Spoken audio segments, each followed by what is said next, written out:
This is going to be a full DIY book cover tutorial using the tools found at canva.com. Now in this video, I'm going to be focusing more on the fiction book covers, but a lot of the tips and tricks that I'm going to be showing you will also apply for those of you designing non-fiction books. I'm Denis with Weekend Publisher, and if you're new here, I talk all about profitably self-publishing and marketing your books. If that sounds good to you, hit the free subscribe button below and the bell so you'll be the first to know when I publish another video. All right, let's get into the video. Usually, a big disclaimer before we start, usually I don't recommend doing your own cover, but there might be a few reasons why you might find yourself wanting to do your own cover. Reason number one is that you have a very specific vision that you want to relay to your designer, in which case it's very easy to do a really quick mock-up using Canva. Reason number two is that you have a design background and you already have the abilities to do your own cover. And in this case, more than likely you won't be using Canva. You'll be using the Illustrator or the Photoshop, more of the professional type of tools. But that's reason number two. And then reason number three is that you're very short on funds, or you're trying to do this on a shoestring budget. If this is the case, I would certainly recommend looking at Fiverr. If you've never heard of them, it's a website where you can search through hundreds of different designers that are all very reasonably priced. I have a link down in the description below where you can save 20% off of your first order. If you use that link below, it is an affiliate, so it doesn't cost anything extra to you. And I do get a couple of dollars back in return, which helps support this channel, which would be greatly appreciated. But depending on when you're watching this video, I would have recorded another video showing you 3 covers that I've personally ordered from Fiverr. Just to give you a good example of some of the quality that you can expect from that. I'll leave a card up here or a link down below once that video is published. Before we start creating a DIY cover with Canva, you're going to need a couple of things. You're going to need some basic design skills. You're going to be able to have to do some research, which I'll walk you through. And of course, you're going to have access to, you're going to need access to Canva. So now let's hop into the computer. You'll be able to sit right next to me. See, look, I even have a chair ready for you. You'll be able to sit over my shoulder and watch me design a basic cover using canva.com. All right, now that we're at the computer here, before we get started, a little bit of a disclaimer. I am not a professional book cover designer. I am very, very familiar with Canva. I've used it a lot, not necessarily for designing book covers, but a lot for like designing t-shirts, a lot for social media posts as well. So I do really like Canva, but that's a little bit of a disclaimer there that I am not an official book cover designer. If you want a truly custom and like fantastic book cover that meets like exactly your vision, you're gonna need some custom work, and with that custom work comes a professional book cover designer. You'll never, or very difficult to get that using just Canva alone. Okay, with that disclaimer out of the way, let's look at the plans for Canva. So Canva does have a free plan, which is available for free, but it does have some limitations. Personally, I have the Pro plan, and these this price here is in Canadian, so if you're in the US or the UK, make sure you adjust that appropriately. Usually this is much higher in Canadian than it is for US, so this is probably about 100 US or whatever UK dollars. But if you are set on using Canva for your book cover design, I would certainly recommend for at least a month sign up for Canva Pro. It's going to save you a lot of headaches. It's going to give you access. The 2 most important things is going to give you access to templates if you want to use that, and then the really big one is going to give you access to stock photos, the Pro stock photos. So you can find some stock photos, some free ones across the internet, or you can sign up for other services like Deposit Photo, which I'm a member of as well. But Canva has some really good stock images in the program itself, so I definitely do recommend the Pro. And I think there's some, and we'll confirm it when we get to that point, in terms of exporting your image. You can only export up to a certain size on the free plan. So the Pro, it's not that much for a month, so I just do recommend that. I have a link down in the description as well. That's an affiliate link. So if you do sign up through that link, which I appreciate, it helps support the channel, and it doesn't cost anything extra to you, and I get a few dollars back in return. Okay, let's get into actually the meat and potatoes like Canva. So now that we're in Canva, we just go up to the search toolbar at the top here, and we could type in book, and it gives you a bunch of different options. It gives you a book cover, bookmark, obviously, typography book cover, thriller book cover. We can click on thriller book cover, and we can see it has 29 templates. So you can look down here and you could be like, do I want to use one of these templates? Initially, I would recommend, if you can, do not use the templates. And the main reason is because they're not in the ideal dimensions for Amazon. So what do I mean by that? So the ideal dimensions for Amazon, I'll link this down below. This is according to Amazon themselves. The ideal dimensions are 2560 by 1600 pixels. So if we were to click on one of these, it's not going to be at those ideal dimensions. So we want to give ourselves the best chance. We know that thumbnail, then we know that the book cover is going to be a huge factor to people clicking on our books. So we want to stay within, we want to use maximum space, maximum use of that space on the thumbnail on Amazon. So for me, I would definitely recommend sticking with what Amazon says in terms of dimensions. So we go back up to the search bar here, and we scroll down to the very bottom. Where is it? It's not here. So I'm just going to type in custom. Dimensions. A few moments later. All right, so it looks like we had to actually go back to get to the custom size one. I tried to type in custom and the search bar wasn't coming up.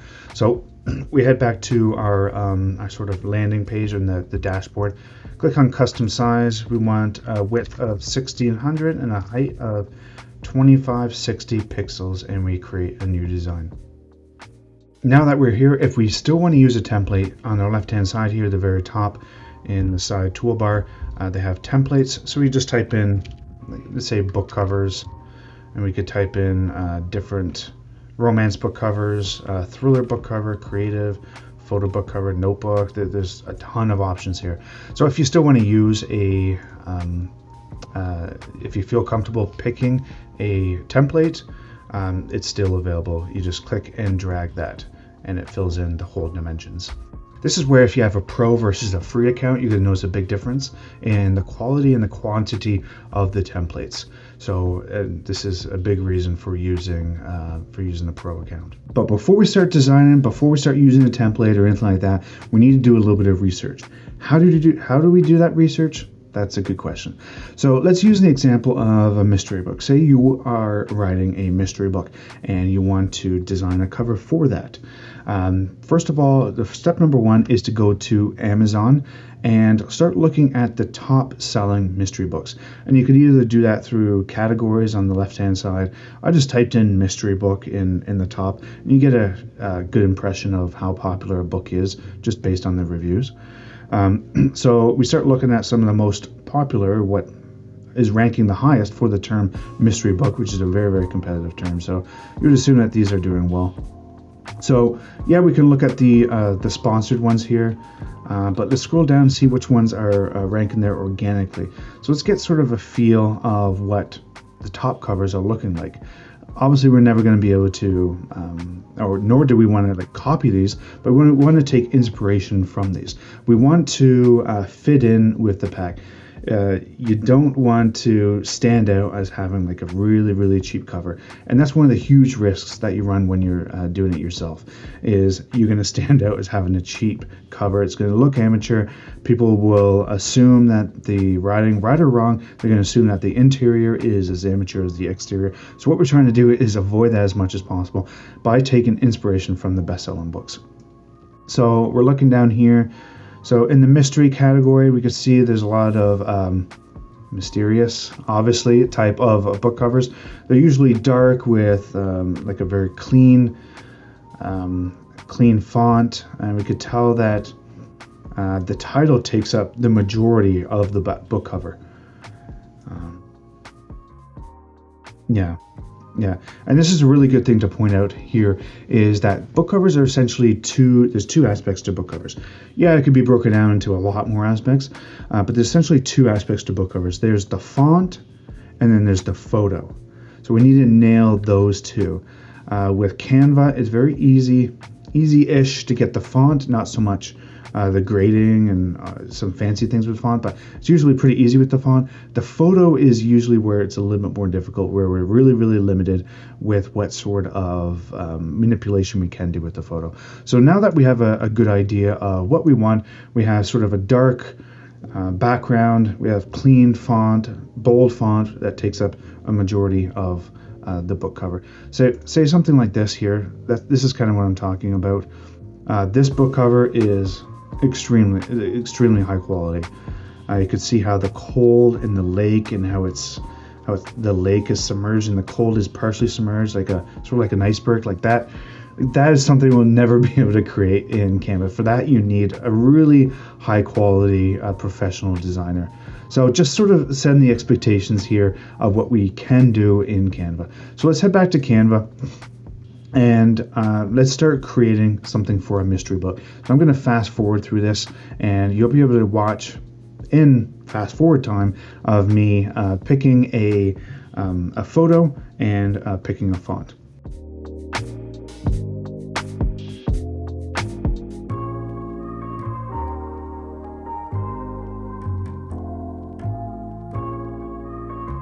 All right, so I just picked out a photo, and what I did was I went down to this toolbar here, the third one down is photos.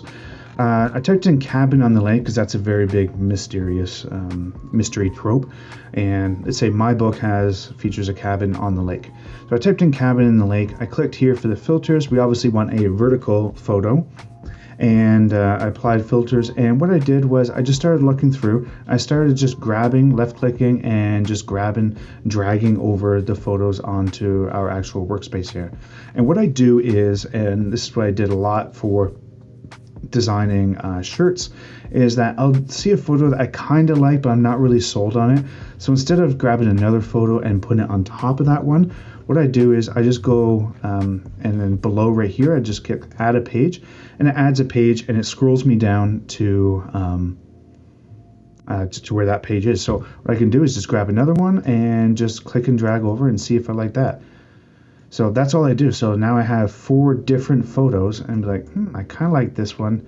Yeah, I kind of like this one. I kind of like this one. And then I'll start playing around with the different editing and the different fonts and so on, manipulation, filters of the photos. And then I could see them sort of on a side by side, just kind of scrolling up and down to see which one I prefer and then start working off of that one. Another way to take a look at them and sort of see them side by side is to click down here and you have a grid view. So you click on the grid view and it shows you in a grid all the different photos side by side. So that gives you sort of a good overview where you can be like, no, I want to duplicate this one. I want to manipulate this one a little bit.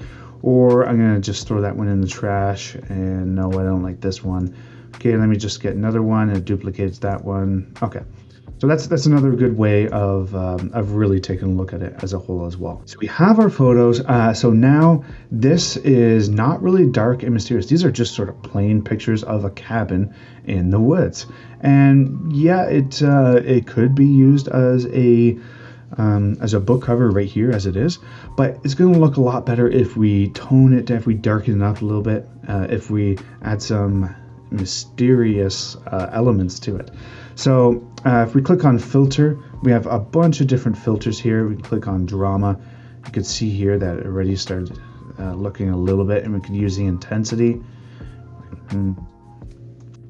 Yeah, grayscale, rosy. No, that one's kind of ugly. Whimsical, retro, Nordic. Yeah, truthfully, I'm not really liking this photo too much. I'm not getting too much of a good feel with any of these filters. Let me head over to adjust, which is in the top bar here as well.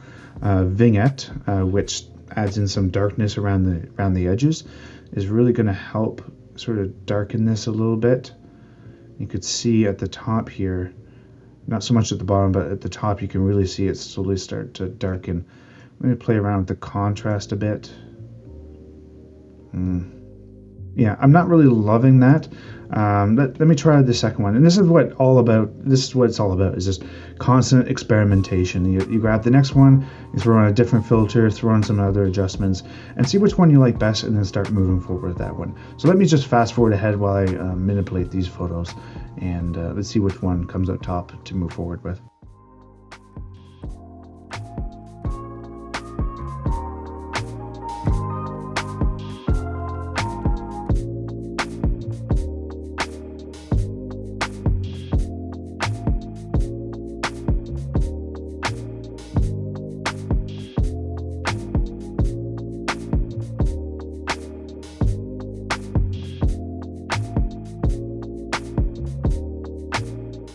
All right, so I went through that process a couple of times. I looked for a different photo, I added a new page, I manipulated the photo through adjust and adding a filter onto it, and this is what I came up with. I have 4 photos. One of them I really like, the other 3 I'm really not sold on with moving forward. This is the first one here. The second one, which I think it's kind of a bust already. This one here, which is great, it's got the mountains in the background, looks very engaging. And then this last one, which I really like, how it has this sort of ominous feel. It's got that cabin or boathouse, I guess, in the back with the hatchet. The one downfall with this is that if you're using just stock photos, the photo needs to match your story. So if a hatchet and a boathouse was really integral to my story, then this would be a great photo to use. However, if my story never mentions a hatchet, never mentions a boathouse, if it's a cabin, a brick cabin, then I'm going to be a lot more limited in terms of like what stock photos I could be using. So you need to be a little bit more creative in terms of like how you play around with the filters and how you play around with the adjustments and how you search for photos here as well. Or you might have to look on different resources online. If you just type in free stock photos, there's a bunch of different websites, Pexels, and there's a bunch of other ones. And then you could just go on the toolbar here and then upload that photo. So you're able to download or pay for or find another free resource for another stock photo and upload it into the system. So that's one limitation to using Canva stock images. So now that we have the image, remember there's 2 parts. There's the image and then there's the font. So I'm just going to make up the name of the book. I'm just going to say it's Bones at the Lake. There we go. Just made it right off the top of my head. Bones at the Lake. So now we got to work on the font. So we go down to the toolbar here and we select text. And we can grab a heading, so we just click it with our left mouse and drag it over.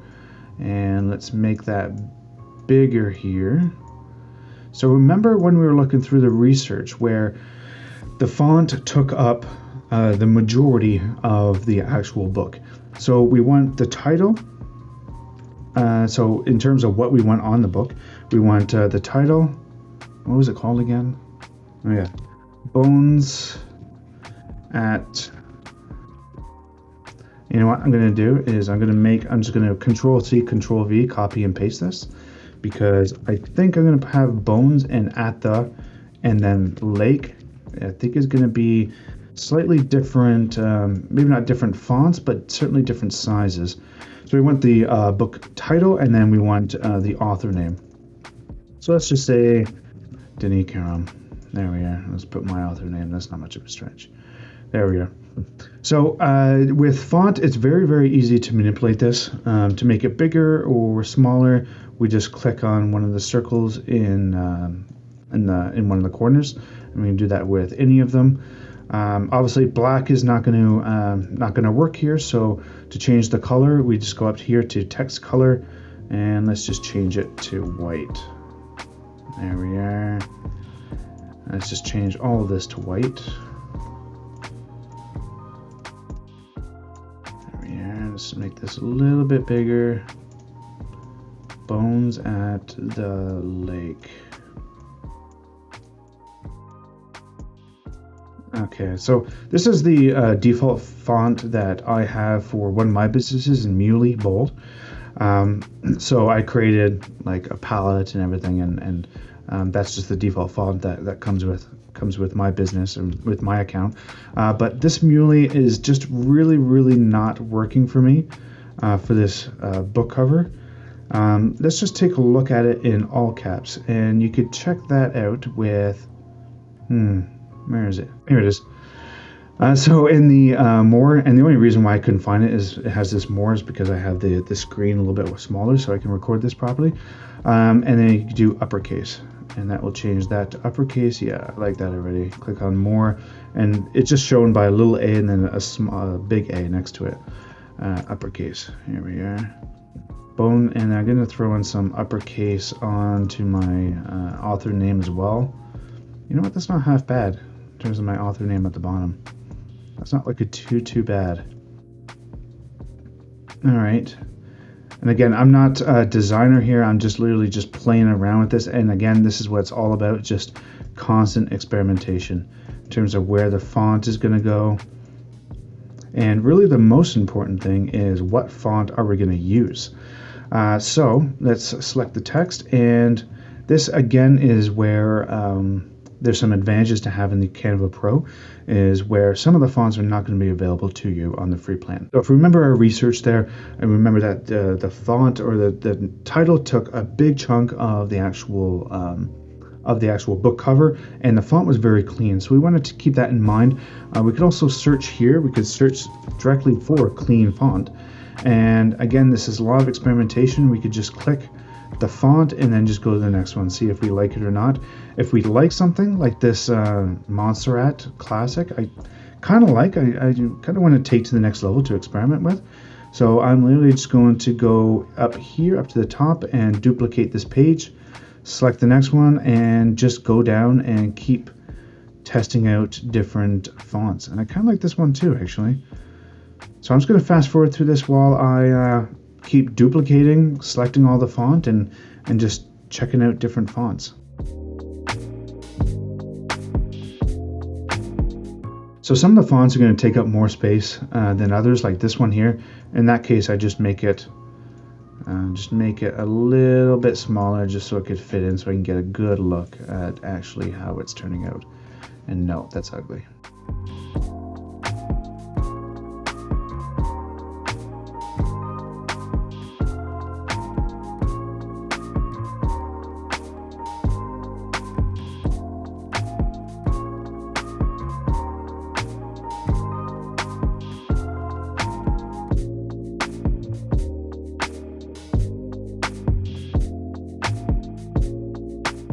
All right, so you saw there I was playing around with a lot of fonts. You could literally spend hours doing this, checking out different fonts. But one thing you really want to make sure is that it's a nice bold font. Because one of the issues that you run into is, remember, on Amazon, people are only going to see that really small thumbnail of it. So you want people to be able to read the title of the book, even with just the thumbnail. So if you have like a really small thin font, you really run the risk of that title not standing out enough. So you want a clean, a bold font in this mystery genre. If you're working with romance, look at the bestsellers with that. More likely you want something like a little bit nicer script font. So those are different options. So I come up with 3 different fonts that I like here. Those 3 are Montserrat Classic. I'm not sold on that one. Another one is Nor'Wester, which is really nice. And this last one is Modular. And again, to look at it, we could look at our grid view, to look at it sort of in a thumbnail size. So these photos here, the more and more I look at them, I don't like them. So I could start looking at them just in the thumbnail, and I could start moving them around, being like, no, okay, this one's first, this one's second, and this one I really like the best, and this one is the Nor'Wester, in case you're wondering. And let me just play around with this one a little bit more. Now, fortunately, it only has it in all caps. So let me just play around a little bit. There we go. Okay, that's not looking too bad.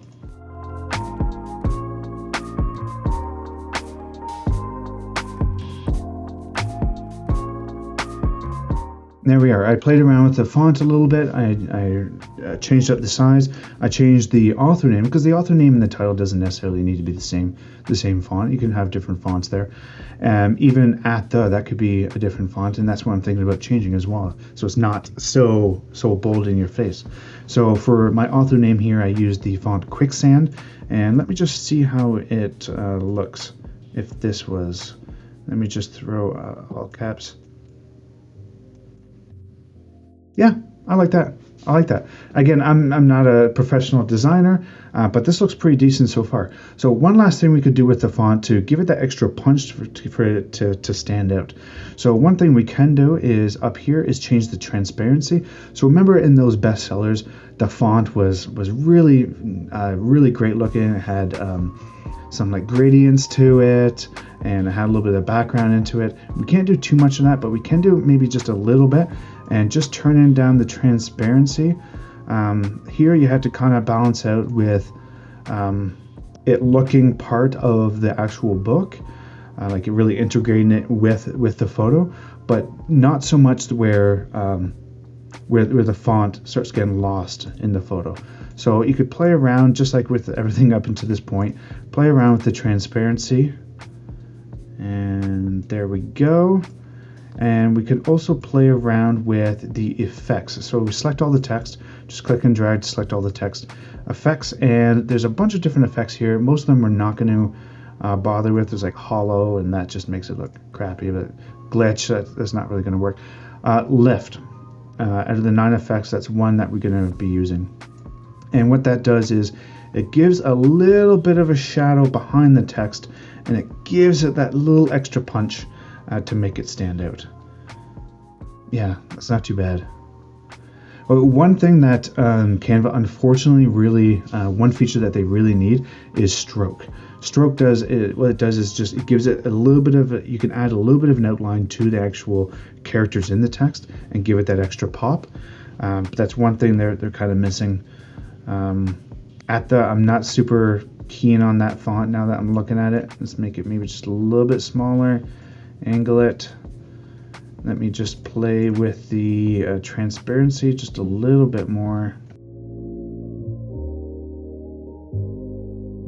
There we are, and just wrapping up now, let's do one final look at the grid and Bones at the Lake. Here we are. I like it. I like it.